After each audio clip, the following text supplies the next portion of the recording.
Mula sa pagbisita ni Pangulong Bongbong Marcos noong isang linggo sa Australia, nadagdagan pa ang mga kasunduan sa pagitan ng dalawang bansa ngayong ASEAN-Australia Special Summit. Detalye tayo sa ulat on the spot ni Ian Cruz. Ian?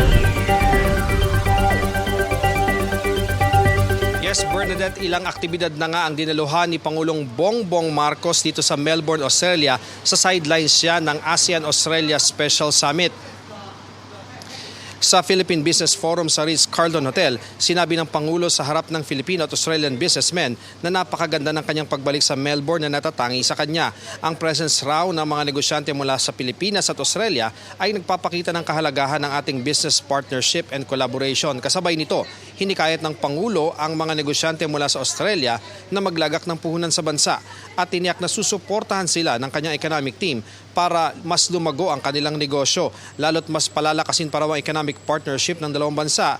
Ngayong isa ng strategic partner ng Pilipinas ang Australia. Nagkaroon din ng presentasyon ng 14 na business agreements ng Pilipinas sa Australia. Ayon naman kay DTI Secretary Alfredo Pascual, nasa 1.53 billion US dollars ang investment na ito ng Australian business sa Pilipinas. Kabilang sa mga sektor na ito ang renewable energy, waste to energy technology, organic recycling technology, countryside housing initiatives, data centers, health tech solutions at digital health services. Narito ang pahayag ng Pangulo. I invite esteemed Australian businesses to consider the Philippines as a reliable partner that can support your expansion and operations. Let us embark on a journey of strengthened economic ties, mutual growth, and shared successes. We remain steadfast in our commitment to purposeful reforms. Kaninang umaga may bilateral meeting naman ng Pangulo at Cambodian Prime Minister Hun Manet.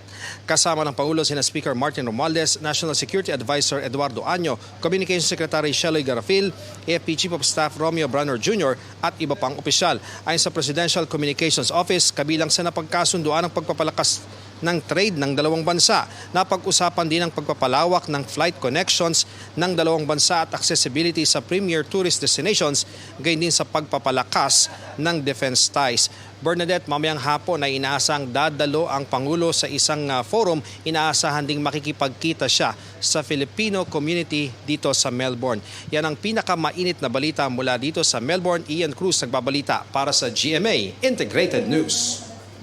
Maraming salamat, Ian Cruz. Kapuso, para sa mga maiinit na balita, mag-subscribe sa GMA Integrated News sa YouTube. Sa mga kapuso naman abroad, subaybayan nyo kami sa GMA Pinoy TV at sa www.gmanews.tv.